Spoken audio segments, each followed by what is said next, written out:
Hello and welcome to this week's Counter Attack with me, Jamie Hart, and Jose Enrique. Burning question, straight into it, Jose. Why have Chelsea parted ways with Mauricio Pochettino? What are they thinking? I have no idea what they have done. No one expected. I don't think even Mauricio expected, probably. It's just when everything looks like it start to kick in a little bit, they Yeah. just done it again, once more, with another manager. It's just, I don't understand. I don't understand.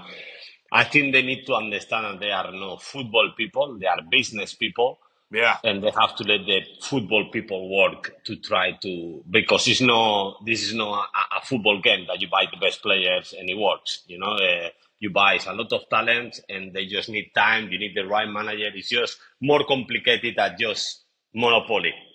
So I think the problem they've got, right, Jose, is you're absolutely right? They've got these guys, Todd Bowley, who everything is about business. This is how we're doing it. This is the model. Either get on board or off. Right? That's how they are. And, and Mauricio Pochettino has probably gone in there over the last month and said, I want more say in transfers. I want to keep these players. I've heard they're getting rid of Conor Gallagher and Chalobah, right? Two players that have been really good for Pochettino. Conor Gallagher's his captain. They're getting rid of him. They want to sell him because it's all about profit and it's all about getting it right and the margins and FFP and all that. Because he's come in and spent £1 billion. The geezer don't know what he's doing. And Pochettino sat there and thought, hold on a minute. How can I run a football club when you're selling my best players? When I've just got an 11, they're actually playing some decent football, and I like them, and you're going to sell the player, and you're selling them.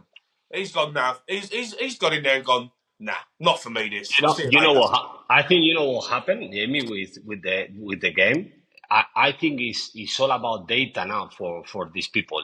They think it's just with numbers, and they forget that numbers obviously is important. I think the data helps the game in a way, but you cannot sign just players in the databases. You need to see the players, the body language of the pitch, how they are. It's not just about the number that they give you, if they run this match or I don't know. And these guys, it's all about that. It's all about business. Like you say, Gallagher is the captain of the team, probably the one who has more balls in the team as well.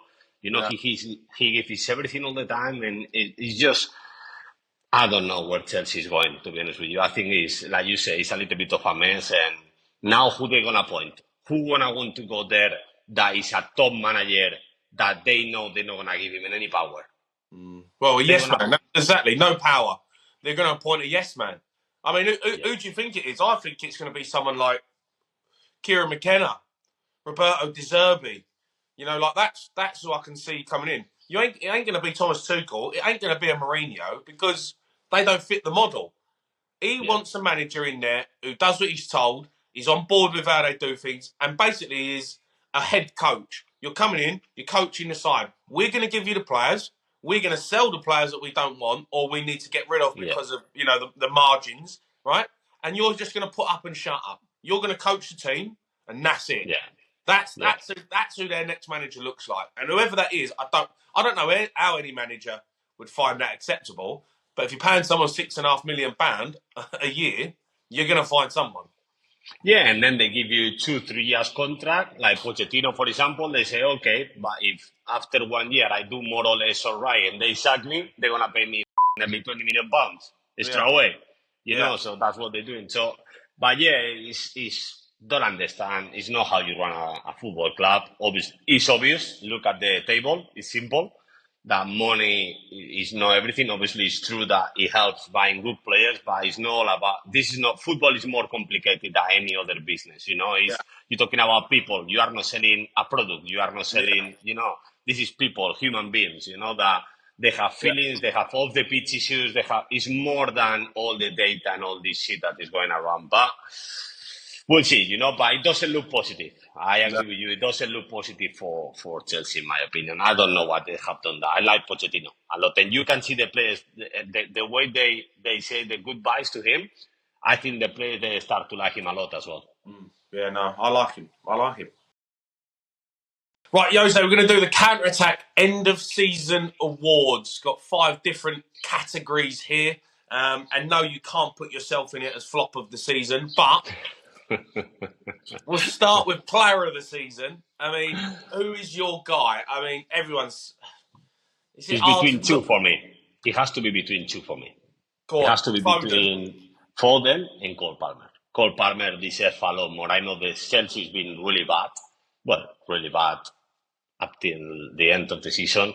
But Cole Palmer, what he has done to being more or less unwanted at City, or he wanted to leave, whatever, go there in a very struggling side and done the number that he has done. And I love when he talks, I love it as well because the personality you can see he's a strong mind person. He Yeah, believes in himself more than anyone. I yeah, really, really like him. Obviously, Foden has won the league, but I think it's more easy to do what Foden has done in a team like Manchester City than what Cole Palmer has done at Chelsea. I think it's yeah. more difficult. I know what you're But, saying. but it will be between the two. I'll let you choose, but 100% has to be between the two. Well, I agree with what you're saying. I do. I really do. I think, yes, it is harder to do what Cole Palmer's done, going into a new side and putting in a season that he's put in. But I just think, Jose, with Foden, the fact that he's come into this side and had to step up this season because Gundogan's left, Mahrez left, De Bruyne wasn't fit for, pretty much a third of the season. And Foden's been the guy that stepped up to the plate and made it happen. And Yeah. for me, what he's done has been unbelievable. It has been I know he's won 6 Premier League titles. Do you know that? Yeah, 6. I know it's It's fucking actually crazy. outright. And you still think he's he's still up for Young Player of the Season. He's won 6 Premier League titles. Yeah, But yeah, for some reason, I felt like this season has been his season. He's the one who's carried the mantle. He's the one who's stepped up for Man City this season. And I think it's Phil Foden. So for that reason, I feel that we have to give him player of the season. It's hard to not yeah, give him player of the season because they've won the league and he's been the yeah. best player. I think the good thing about him is they've been playing him on the right. Don't complain. Number 10, don't complain. Number 8, don't complain. On the left, false 9. Yeah, He's been playing everything for Pep, really. And yeah, everywhere he plays, he does well, yeah, and he performs. So, and then he's won the league. So I agree with you, but I love Cole Palmer as well, though. I don't know what happened there, yeah, but I think they I had to love sell Cole him, Palmer. mate. I think they had to sell him, and I think he wanted to. I think he was like, if I'm not going to play, I'm leaving, because he Yeah, realised he knew how good he was. That's I don't think Pep would have wanted to get rid of him, but I think he didn't have a choice really in that matter. I think in the end you have to let someone go if they want to move on, and he's proved that he's proved himself right. He's backed himself as a player to say, yeah, I want to play every week. I'm leaving. And he's gone and done the business. So he's another one who's going to be a top player for sure. What yeah. about flop of the season? Who you have in mind, Um, apart from yourself? I'm flop of the season. I'm kind of looking at someone like Man United, and it's got to be I know who for you're me gonna say. it's got to be Anthony again. Obviously, it could be many flop of the season because it's many players in other team, but obviously, flop of the season we have to talk about in a big team, no, that is not done it right. Well, And you could mention someone from Burnley, I guess, or Sheffield United, but yeah, I yeah, think if you're going to go for a flop of the season, I think it's better if you got someone like you said, like you mentioned, someone from a big team that is not done well, and it's not just this season; it's been. Yeah. And then, what I didn't like, and I agree with you on this as well, that I remember when the manager put him as a left back, he make a deal of it, a massive yeah, deal of it. And you can agree or disagree with the manager, but recognize first that you are having a very shit season yourself. If he wants to play as a left back, play good as a job. left back. Shut And up. then Shut up. after the game, go and speak with him if you want to, but don't make a deal in front of everyone like you Yeah, no. amazing or no, or the tattoo that I think this guy is having obviously, like you and I know, of the pitch is difficult sometimes, and you know when you play for a club like this, that the measure of Manchester United that is in the news every single day. But then he does things that, like the other day, get the tattoo on his back, put in social media about himself, scoring for the time he was Ajax, I think he was, or whatever he was playing in Holland. He doesn't help himself, off the pitch either. So, but yeah, on the field, Casemiro has been really poor this season, to be honest, as well. Very, very poor. Oh yeah, But Casemiro's a good shout, mate. He's been poor. yeah, it's He's a been very poor. terrible season. Yeah, and to be honest, from Casemiro after the last season, amigo, I don't think you expect this kind No. of season from him. Anthony, I was kind of expected again because last season he was really poor as well. Yeah. And Casemiro, I didn't. Yeah, good shout. Casemiro, I agree, mate. It's been poor. Looks like his legs have gone. And that is, maybe they need to get rid of him, Man United, and change them. They need to change the model as well. Yeah. They need to do something, obviously. It's not What working. about best signing? I'm going to go Declan Rice. I think he's transformed himself as a midfielder even more so. I've loved him watching him at Arsenal. He's been getting on the ball. He's been making things happen. He's been a leader. Considering you're a new signing, he's gone straight in. He's got captain vibes about him. They've had a great season. All right, they get pipped at the post. I get that, but you're coming up against Man City. But I think in terms of a signing, in terms of pressure being on your shoulders, English, £100 million, he stepped up this season. It hasn't phased him. He's gone out there and he's done the business. And I think he's had a great season. And he's stayed fit all season as well. Played pretty much every game. So I think you say something that for me that's why I agree the most with you. I think 100 million for an English player playing in England, all the pressure was on him. Like when they pay 100 million for Jack Grealish, Manchester City, it was that kind of pressure because Cole Palmer, he was pressured, but Chelsea didn't do well. So if he didn't do well, you don't talk too much about him anyway because he's the whole team. Here, the team did really well, and he was one of the best players for them. So yeah, I love McAllister for Liverpool as well, but you cannot deny that Declan Rice. Yeah, I have to agree with you. For me, it is.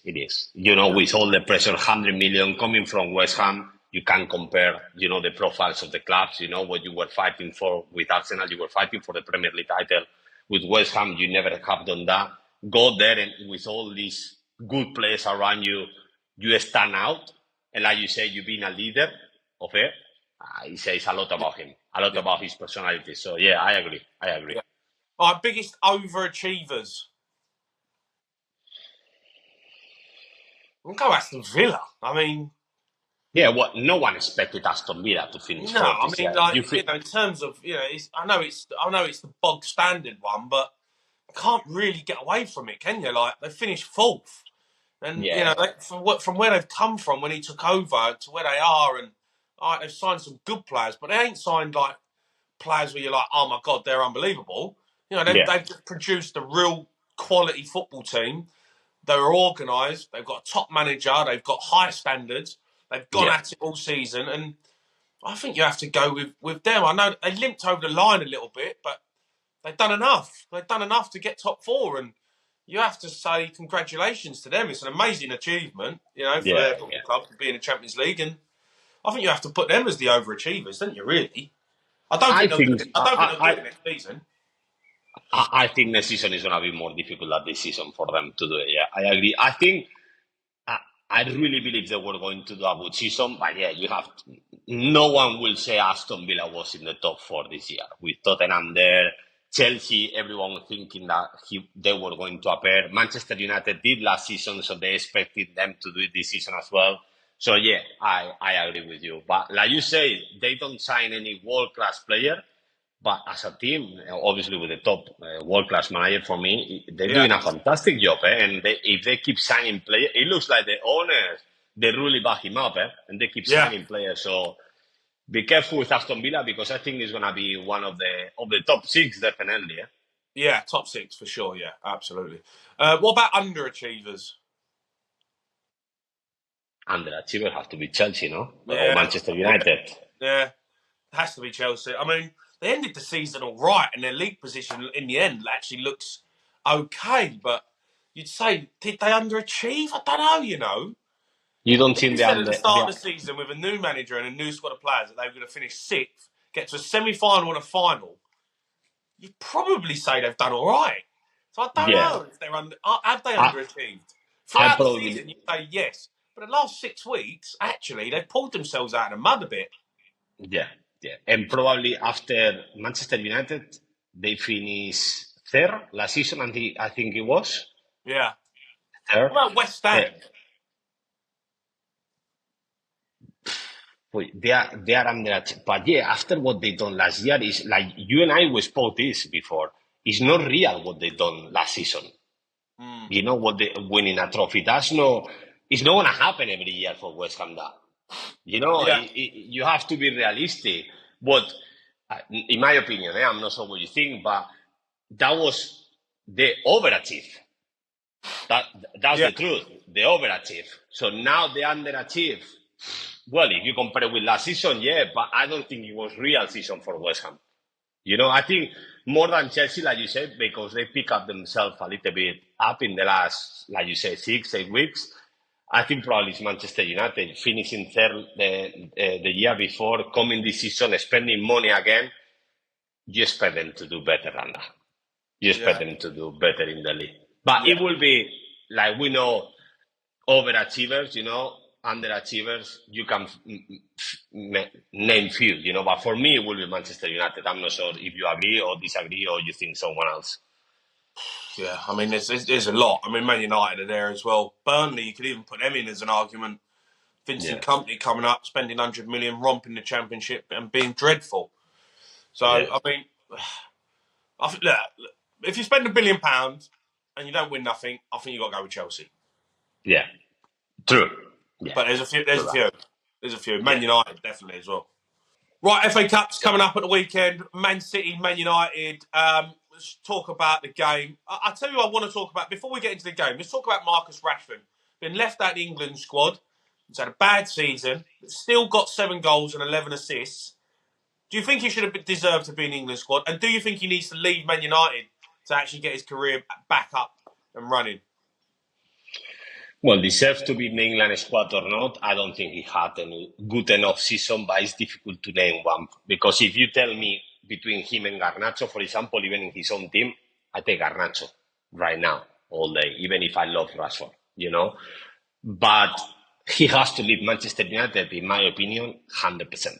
He has to leave Manchester United. I think it's been too much pressure. You can see is people are criticizing him now just to criticizing him sometimes as well, just because he's been there that long, that people is used to do that. I think he needs to move on, I'm not sure if to another Premier League club because that's going to be difficult for him, but maybe go to Italy, to Spain, to somewhere else. I Yeah. think he needs to move on, and I think we can see the best of Marcus Rashford again. I think he needs to move on, in my opinion. I think it's not good for him to stay there. I'm not sure what you think, Amy. Yeah, I kind of agree with you, mate. I think it must be hard for him, right? He come through. He's been there a long time now. He's on a big contract, and he's not seeing his club win trophies. He's not seeing his club progress, and he's got Man City players who probably living around the city as well, same as him, who've won 6 Premier League titles. You know what I mean? Yeah. And he's not won. He's not won one, and he must Yeah. just be sitting there thinking, I want to do more. I want to give more, but what am I dealing with? Do you know what I mean? Like, he's got players in that team where he's thinking, really? I think he's a top player. Like I do. I think I he's got agree. I agree. like I do. I think he's a world class talent. But Yeah. I think he's got disillusioned at Man United, and Yeah. I think he needs to move on. Look at Jadon Sancho, terrible at Man United, goes on loan to Borussia Dortmund, starts playing decent football. I think if Marcus Rashford left Man United and went somewhere else, like I don't know PSG or just somewhere different, who are going to win trophies, Bayern Munich or somewhere, I think you'd see a world class Marcus Rashford again. I think I agree. I 100% agree. If you put to put an example, I don't know, if you put Marcos Rashford in Manchester City, he will Ah, be a world class player. yeah. If you put him like you say PSG or well Real Madrid has too many players there, but Barcelona, like he will be a top player. Yeah, top player. yeah, he would. And he proved that. I think just mentally for Rashford sometimes doesn't mean because, mental wise, we are all weak in one point, but I think it's just Manchester United is just affect him so much. And like you said, he needs to change the scenario. He needs to change the where he is because he's been there for long. Like you said, he's in good salary. People he is one of the first one who go up against. That's his name. As soon as you go in Manchester United, one of the first names that come up is Marcus Rashford. Now, obviously, being out of the English team, people even talk more about him. It's just, I think he needs to go away from England. He needs Yeah, to go away from England, play somewhere else, and I'm sure we'll see the best of Marcus again. yeah. Well, we'll see. He's going to be expensive. Just on Manchester City, Man United. They've achieved a lot, right? Man City now. They're dominating English football. Do you think they'll ever be bigger than Man United? The problem with Manchester United is like Liverpool, like this kind of club, Real Madrid, like I know Manchester United is not doing well now, but this is history. They can be bigger than Manchester United. Well, maybe in 30 years' time, yes. In 20 years' time, yes, if they can win it and maybe win another 3 Champions Leagues, and yeah, that's how you get big, winning trophies. How that Manchester United got big, Liverpool got big, Real Madrid will keep getting bigger because they keep winning. It's about winning. So they can get bigger than Manchester United. Well, in maybe 20 years' time, if they keep winning Premier League, add Champions League, maybe 3, 4 more or 5 more, whatever, yeah, you can overcome them. Short term. I personally, mate, I don't think they'll ever be as big as Man United. I don't care if they win another 5 to 6 Champions Leagues.